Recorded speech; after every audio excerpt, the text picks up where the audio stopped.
काय करणार ग? काय नाही हो, ही जी भांडी आहेत ना ती घासायची आहे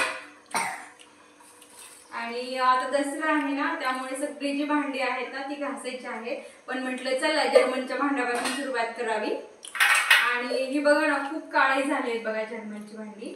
तर ही ना साध्या साबणाने व्यवस्थित निघतच नाहीये, म्हणून आपण एक रेमेडी तयार करणार आहोत आणि ती पण घरच्या घरी, जे घरी साहित्य उपलब्ध असतं ना त्यापासूनच अशी चकाचक मस्त भांडी निघतात बघा. हे मी तुम्हाला घासून दाखवते. आता ह्याच्यामध्ये ना आपल्याला हा जो निरमा आहे कोणताही घ्यायचा आहे. तर वॉशिंग पावडर, म्हणजे निरमा म्हटल्यावर कसं थोडंसं हे होतं, मग हे जे वॉशिंग पावडर आहे ना ते इथे ना 1 चमचा भरून घेते. हे बघा, हे आहे वॉशिंग पावडर आणि त्यामध्ये ना आपल्याला अर्ध लिंबू घालायचं आहे. बघा असं लिंबू घालायचं आपल्याला.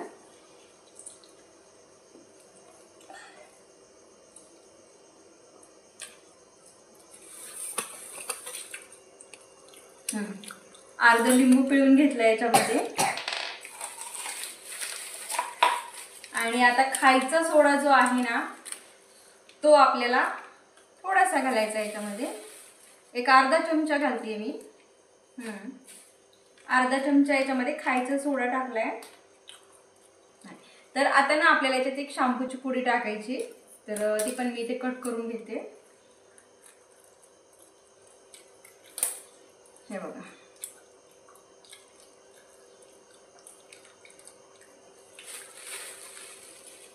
आणि ह्या सगळ्याला ना आता व्यवस्थित मिक्स करून घ्यायचं.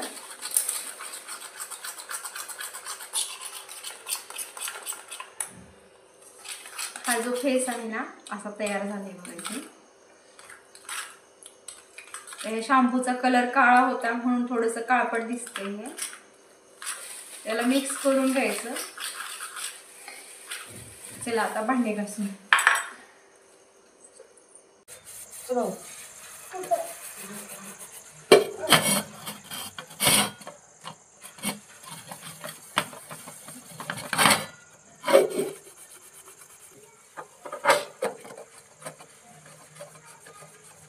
काळी काळी होतीये घासणी.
आणि ना मी इथे ताराच्या घासणीचा वापर केला नाही, कारण कसं पातेल्यांना थोडेसे क्रॅश पडतात म्हणून. अगोदरचेच थोडेसे पडलेले आहेत त्याला. तर चला आता अशाच पद्धतीने सगळे भांडे घासून घ्यायचे आहेत. तर मस्त असं चकाचक आपलं भांडं निघलेलं आहे. तुम्ही बघू शकता छान आपलं पातेलं निघले आता. नक्की एकदा ट्राय करा आणि जर्मलची भांडी घासून बघा. तर व्हिडिओ आवडला असेल तर नक्की व्हिडिओला लाईक, शेअर आणि सबस्क्राईब करा. तर चला व्हिडिओला इथेच एंड करते. बाय, भेटूया नेक्स्ट व्हिडिओमध्ये.